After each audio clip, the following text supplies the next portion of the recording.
Eh, Mi nombre es Mario Luis Pereira, soy neurocirujano y es importante para esta clase tener presente, no, lo voy a no es parte de la clase, pero es importante mencionar al respecto del desarrollo psicomotor infantil.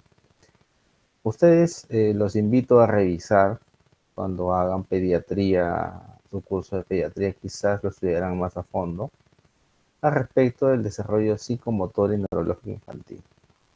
Cuando ustedes evalúan un adulto, por ejemplo, ustedes suponen que todas las funciones, ya sean superiores, motrices, están desarrolladas al 100%, con lo cual un déficit va a constituir una alteración.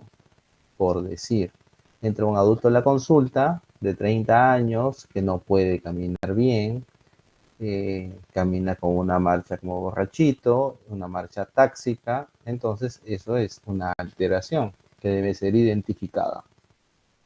Pero ¿qué sucede si viene una mamá con su hijo a la emergencia pediátrica y ustedes, o a la emergencia, cualquier emergencia donde ustedes vayan a evaluarlo, el niño tiene 6 meses y la mamá les dice, doctor, estoy preocupada porque mi hijo no camina?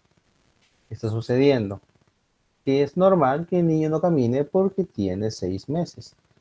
Pero ¿qué sucede si otra mamá viene con su hijo de 2 años y llega a la consulta y les dice, estoy preocupada porque mi hijo no camina? Entonces estamos hablando de dos escenarios distintos. El niño de 6 meses todavía no le toca caminar y al niño de 2 años ya debería haber caminado desde hace un año. Eso es el desarrollo psicomotor, y el conocer a qué etapa un niño levanta la cabeza o tiene control cefálico, tiene control torácico, tiene bipedestación, camina con apoyo, camina sin apoyo, corre, gatea, dice primeras palabras, emite frases, balbucea. El saber todo eso, o por lo menos tenerlo mapeado, nos va a ayudar a identificar un adecuado y a realizar un adecuado examen neurológico infantil. En conclusión, conociendo adecuadamente las etapas del desarrollo psicomotor, vamos a poder identificar anomalías en el desarrollo neurológico del niño. Contrariamente a un adulto, que es más fácil. El adulto, ya tú supones que habla, camina, mueve los brazos, las funciones superiores de razonamiento, lenguaje están completas. Si ves alguna alteración, si ves algo que no cuadra, entonces es una alteración. Más no en el niño, en que dependiendo de la edad va a tener determinadas habilidades. Bueno, esa es la introducción para que ustedes puedan tener esa amplitud y ese panorama respecto de la evaluación neurológica infantil. Vamos a hacer un repaso, sí, es un resumen de las principales patologías pediátricas neuroquirúrgicas, y dentro de las que se encuadran en mayor escala y con más incidencia es la hidrocefalia congénita. Han tenido ustedes su clase de hidrocefalia, y la hidrocefalia está definida como el aumento del tamaño de los ventrículos laterales o de los ventrículos en general, que produce una hipertensión hidrostática con una consiguiente hipertensión endocraniana. Esa es la hidrocefalia. Pero la hidrocefalia congénita, ¿a qué se refiere? Es un tipo especial de hidrocefalia en el cual la causa que está originando la hidrocefalia se ha provocado intraútero. Cuando la causa que está ocasionando la hidrocefalia se ha provocado o se ha producido extraútero o después del nacimiento, se llama hidrocefalia adquirida, y es el mayor porcentaje de hidrocefalias. Hay que diferenciar entre hidrocefalia y macrocefalia. Macrocefalia es un término que simplemente atañe a una cabeza grande. Una cabeza grande puede ser constitucional, genética. Hay niños que son de cabeza grande porque uno de los padres es de cabeza grande. Igual que la microcefalia, hay niños que son de cabeza pequeña porque uno de los padres son de cabeza pequeña. Generalmente una desviación, máximo 2 desviaciones estándares por encima o por abajo, en el caso de macrocefalia o en el caso de hidrocefalia. Entonces solamente quiere decir cabeza grande. Pero recordar que el niño al nacer y en los primeros años de vida y del lactante, el cráneo de este niño no es una caja rígida como es el del adulto. Es una caja que tiene suturas y tiene fontanelas que están abiertas. Por lo tanto, cualquier expresión de incremento de presión, como es la hidrocefalia, va a condicionar una macrocefalia, porque va a tender a separar los huesos de sí y los huesos van a tender a cerrarse. Y el avance de estos huesos constante, mientras tiene un estímulo constante de crecimiento, desde dentro va a generar una cabeza grande en el niño. Recordar en hidrocefalia el flujo y el volumen, el flujo de líquido cefalorraquídeo para poder entender la clasificación más general y que ustedes deben recordar para toda su vida. Los tipos de hidrocefalia. ¿Qué tipo de hidrocefalia hay? Podemos tener congénita y adquirida. Y dentro de acuerdo a su fisiología, cuál es su clasificación, vamos a tener una hidrocefalia comunicante, es decir, en el que hay una alteración en la producción y absorción de LCR, y una hidrocefalia no comunicante, en la que hay una obstrucción del flujo. Si nosotros vemos la imagen, vamos a ver una imagen lateral del encéfalo, en el cual tenemos los ventrículos laterales, en su cuaderno frontal, cuaderno occipital y cuaderno temporal. Tenemos los agujeros de Monroe, que son dos, uno de cada ventrículo, que van a drenar el líquido al tercer ventrículo. Pero antes, ¿dónde se produce el líquido cefalorraquídeo? Se produce en los ventrículos laterales del cerebro, en la región, en el piso posteromedial de los ventrículos laterales. Son estructuras de células, celulares, que van a producir y secretar LCR. En un volumen, se dice que un volumen normal de LCR en 24 horas en un adulto de 70 kilos aproximadamente es de 1500 cc en 24 horas. Y la capacidad que tiene de almacenar LCR en las cavidades ventriculares es de 500 mililitros. Por lo tanto, este líquido cefalorraquídeo se recambia 3 veces al día en un adulto normal de 70 kilos. Se produce en los plexos laterales, se dirige hacia la región anterior de los ventrículos laterales, la parte frontal, donde a través de los agujeros de Monroe pasa el tercer ventrículo. Del tercer ventrículo, a través del acueducto de Silvio, pasa al cuarto ventrículo, que está en la fosa posterior, y del cuarto ventrículo pasa al conducto ependimario, por el medio de la médula, y sale por los agujeros de Luschka y Mayendi hacia el espacio subaracnoideo, dando la vuelta y regresando por la zona externa del cerebro subaracnoidea y siendo absorbido en las vellosidades aracnoideas, completando su ciclo. Dentro de las hidrocefalias congénitas tenemos el papiloma del plexo coroideo. Si un plexo coroideo normal produce, vamos a poner un número arbitrario, 50 ml de líquido cefalorraquídeo o 5 cc de líquido cefalorraquídeo por hora, por decir lo mismo, un papiloma, es decir, un crecimiento exacerbado de células, va a provocar de repente 10 veces más de líquido cefalorraquídeo, va a producir 10 veces más de líquido cefalorraquídeo, con lo cual se incrementa la producción de LCR manteniendo la misma capacidad de absorción. Si hacemos una resta, lo que va a suceder es una acumulación de líquido cefalorraquídeo dentro de los ventrículos por producción excesiva. En estas imágenes, en la primera imagen, vemos un papiloma del plexo coroideo en una ecografía transfontanelar. Uno de los primeros estudios que no son tan sofisticados, pero es muy práctico, que se puede realizar en neonatos es la ultrasonografía o ecografía de transfontanelar para poder evaluar patologías como hemorragia, hidrocefalia o la presencia de alguna masa. No va a permitirnos detalle, pero sí nos va a ayudar a darnos una idea. Luego tenemos las tres secuencias que siguen, son resonancia magnética en corte axial, coronal y sagital. Los tres están mostrando un papiloma de plexo coroideo en tres secuencias distintas con incremento de la producción de LCR y con una característica típica de la hidrocefalia. Aparte del abombamiento y del crecimiento ventricular, existe algo que se llama edema transependimario, que es esta mancha negra alrededor de los cuernos frontales. ¿Qué sucede? ¿Por qué se dice que es edema transependimario? Porque las células del epéndimo son las que forman el piso, el techo, las paredes de los ventrículos laterales. Y es como decir que están ladrillos unidos uno al lado del otro, uno al lado del otro, uno al lado del otro. El incremento de la presión de líquido cefalorraquídeo de la presión hidrostática dentro del ventrículo lateral va a tender a empujar y a sacar líquido a través de esta zona. Y el líquido va a salir al intersticio y de una manera excesiva provocando un edema transependimal. La estenosis del acueducto de Silvio es otra patología en la cual el acueducto de Silvio, que es el conducto que conecta el tercer ventrículo con el cuarto ventrículo, está estenosado, es decir, está cerrado, está disminuido de calibre, provocando una hidrocefalia.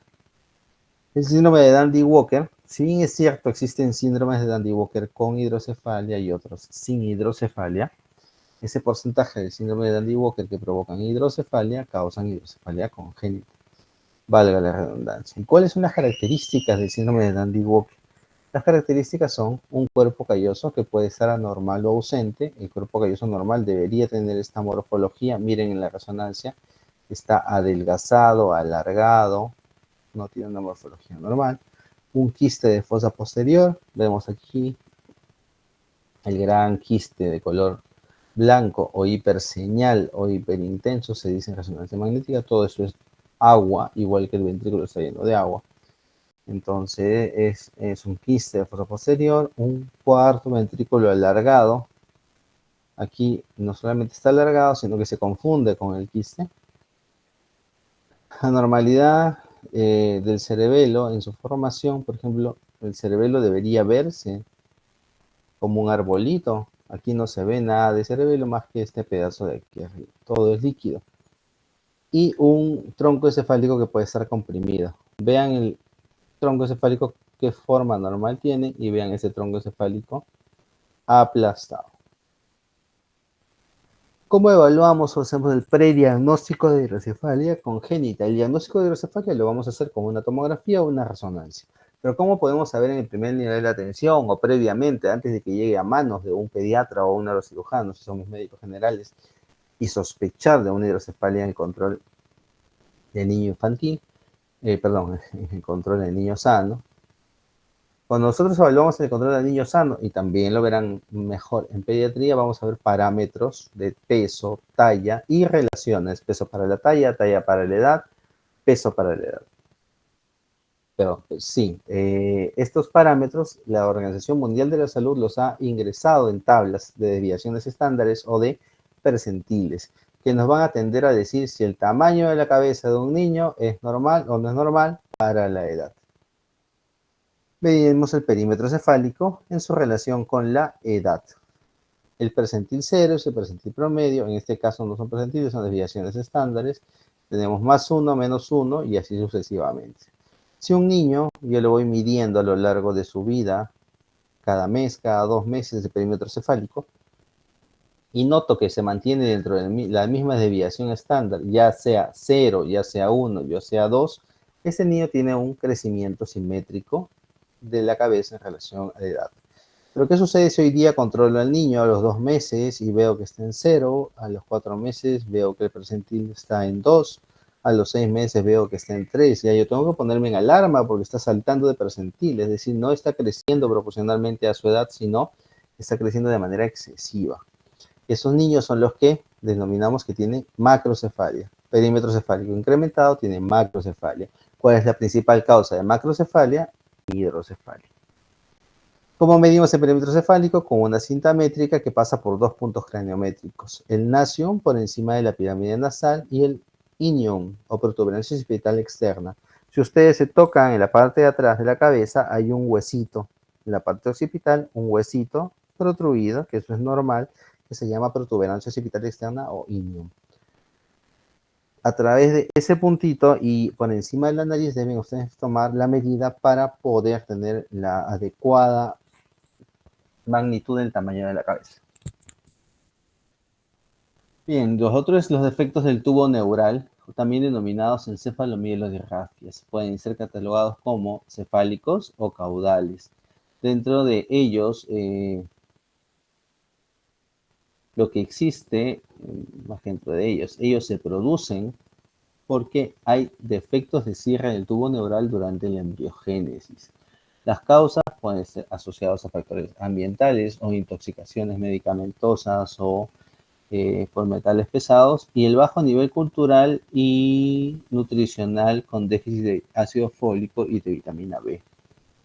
Pueden aparecer, en el caso que tenemos aquí, es uno de los más graves y delicados porque su sobrevida es muy poca y máximo vive en 72 horas, es la anencefalia. No existe masa encefálica en el hemisferio, puede haber parte del tronco encefálico, lo cual puede controlar ciertas funciones como la respiración, la deglución, etcétera, pero no tiene capacidad motriz, ni capacidad de pensamiento, ni capacidad de lenguaje o visual, porque no hay hemisferios cerebrales. En la hidranencefalia, que es una característica en la cual existe más líquido cefalorraquídeo dentro del cráneo que tejido cerebral. Todo lo que vemos nosotros en esta imagen, en esto que parece como una telaraña dentro del cráneo, es tejido cerebral, muy delgado. Todo es agua, porque el niño está con los ojos abiertos, porque el niño puede respirar o deglutir, porque quien controla ese tipo de funciones no son los hemisferios cerebrales, sino es el tronco encefálico, y el tronco encefálico está indemne. De estos defectos del tubo neural cefálico, el más frecuente es el encefalocele, y no es más que una bolsa de cuero cabelludo, de una extensión de cuero cabelludo que contiene masa encefálica con arterias y venas aberrantes. La cirugía de esta patología consiste en eliminar el tejido cerebral que está afuera, porque está afuera y no sirve, las conexiones no están funcionando, y hacer una plastía, cerrar el cuero cabelludo y colocar un pedazo de cráneo artificial para que tape el agujero que deja, que es el defecto de cierre del tubo neural. Y en los caudales tenemos a las espinas bífidas, que son las más conocidas. Vamos a tener tres tipos: la espina bífida oculta, en la cual solamente hay un defecto óseo, pero no protruye una bolsa con meninge ni una bolsa con raíces nerviosas. El meningocele, que sí hay un defecto óseo, pero también hay una protrusión de una bolsa de dura madre sin protrusión de raíces nerviosas. Y el mielomeningocele, que sí es el más delicado porque tiene más riesgo de secuela en el niño, como es la paraparesia y la vejiga neurogénica, es un defecto óseo asociado a un defecto a una bolsa de dura madre muy delgada, con una capa muy delgada de piel, y dentro raíces nerviosas aberrantes no funcionan. En lo que consiste aquí el cierre, bueno, aquí no hay nada que hacer, eso tiene buen pronóstico. Esto de aquí sí hay que cerrar porque hay una bolsa protruida, entonces hay que cortar esta bolsa y hacer el cierre tanto de la dura madre como de la piel. En mielomeningocele lo que hay que hacer es lo mismo, pero tratar de introducir las raíces nerviosas aberrantes al canal espinal. El riesgo de esta cirugía es que las raíces nerviosas aberrantes puedan hacer, por inflamación, anclaje de estas mismas raíces a esta zona de la columna. ¿Por qué? Porque generalmente el meningocele, el mielomeningocele llegan rotos a la emergencia o al hospital.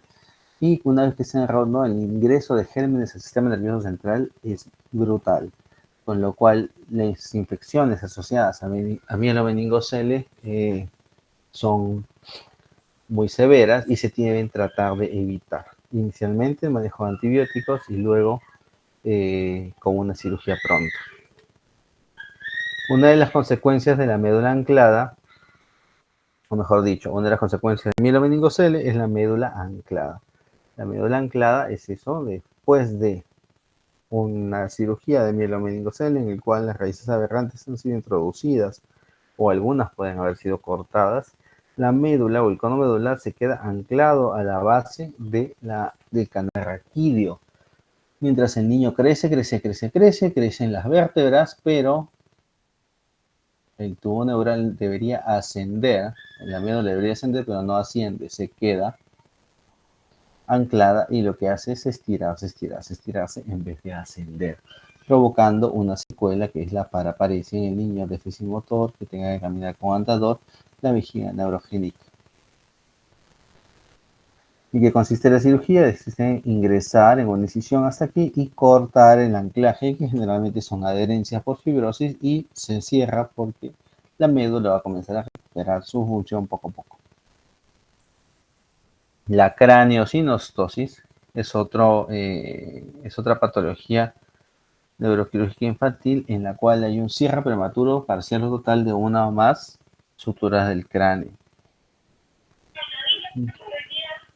Perdón, no solamente genera un defecto estético, como lo pueden ver en la figura B1, también genera un defecto funcional o anatómico que pudiera influir en el desarrollo psicomotor del niño, porque al cerrarse prematuramente las suturas podrían disminuir el tamaño o el espacio en el cual el tejido cerebral va a expandirse y a crecer de una manera normal.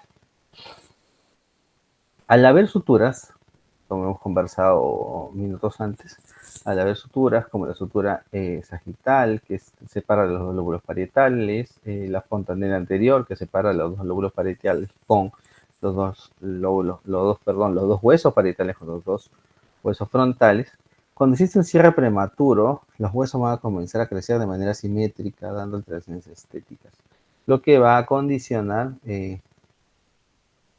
una limitación para el crecimiento del tejido cerebral.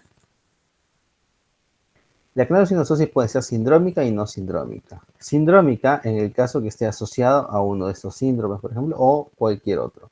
Por ejemplo, el más común asociado a craneosinostosis es el síndrome de Cruzón. ¿Qué quiere decir? Que el niño con síndrome de Cruzón, además de tener frente amplia, hipertelorismo, ojos, protrusión ocular o proptosis, macroglosia, una cara abotargada, también dentro de esas características mencionadas tiene craneosinostosis. La craneosinostosis sindrómica constituye el 15% de toda la craneosinostosis, pero forma parte de una característica del síndrome en mención, de cada síndrome en mención. En cambio, la craneosinostosis no sindrómica, que puede aparecer en niños sin ninguna alteración genética y absolutamente normales, constituye el 85%. La sutura afectada por el cierre prematuro va a condicionar el nombre o va a dar el nombre del tipo de craneosinostosis. Si se cierra prematuramente la sutura sagital,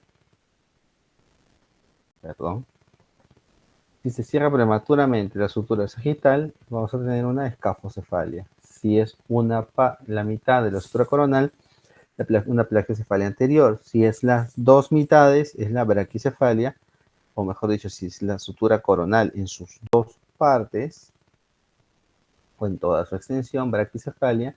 Y si es la sutura interfrontal poco conocida, es la sutura metópica, se genera una trigonocefalia o un cráneo en punta en la zona frontal.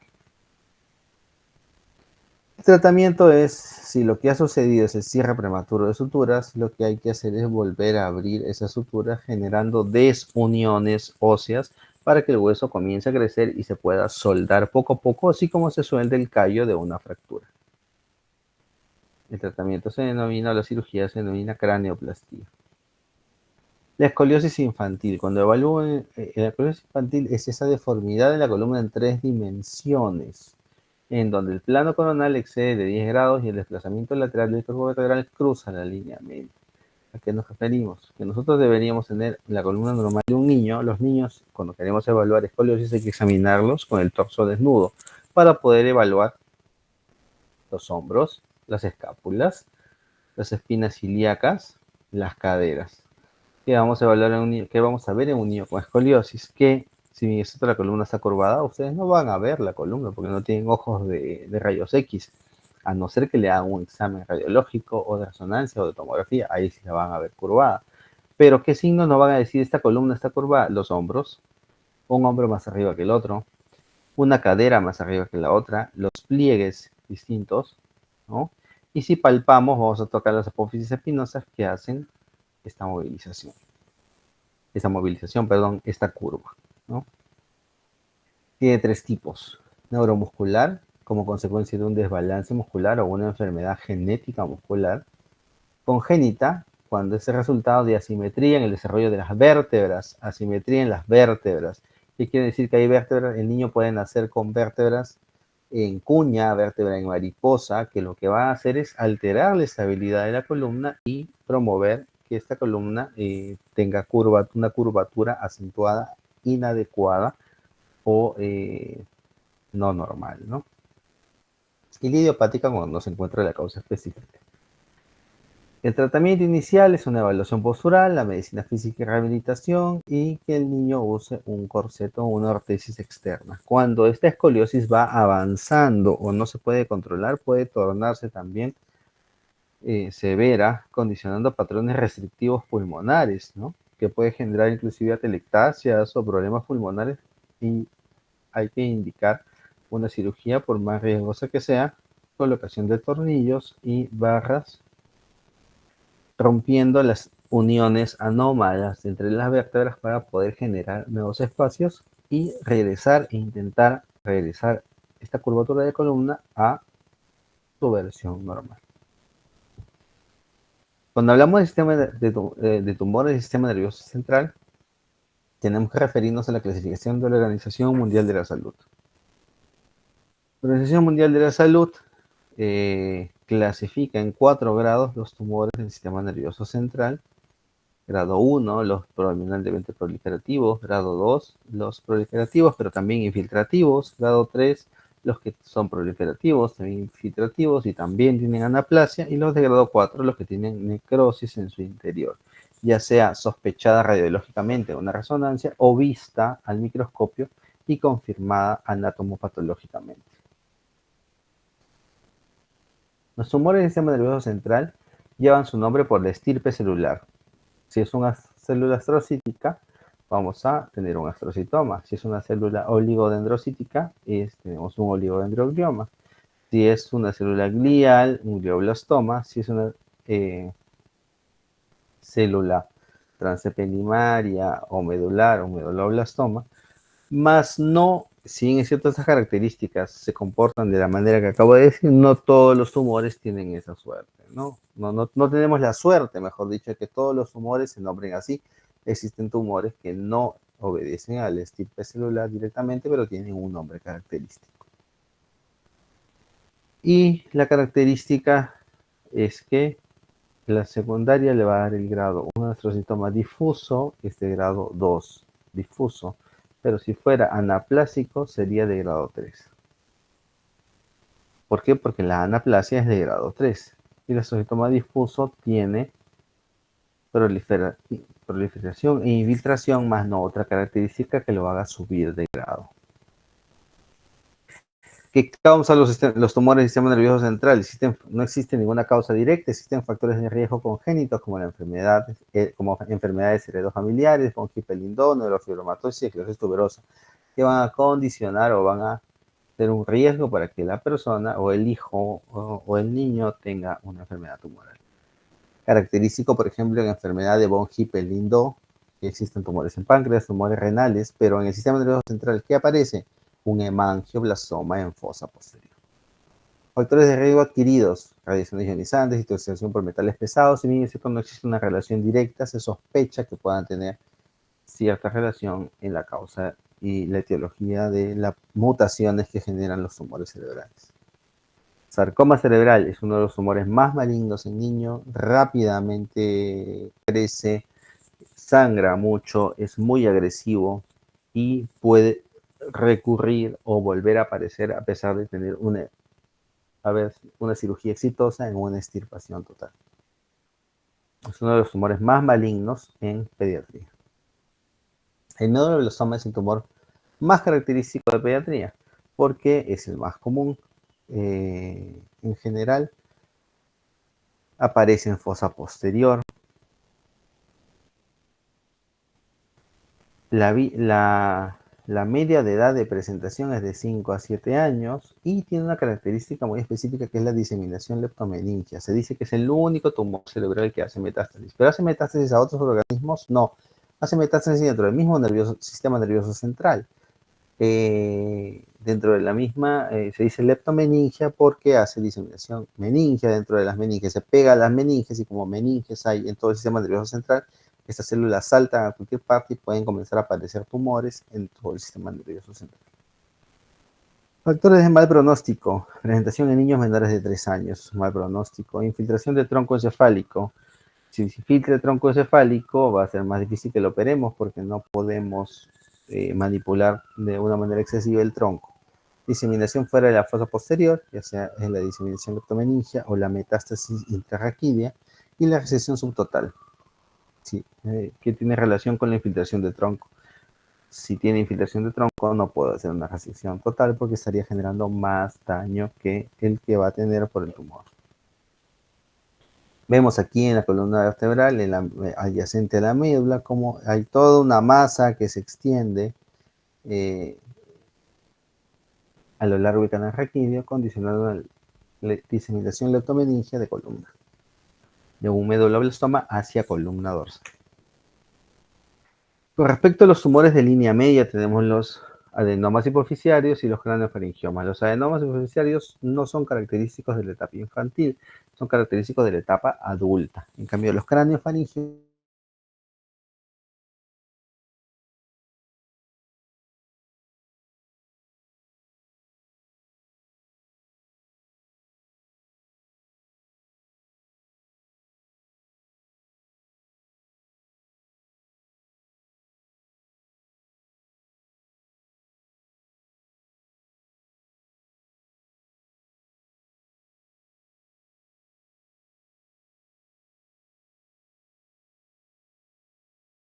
Doctor, no se le escucha.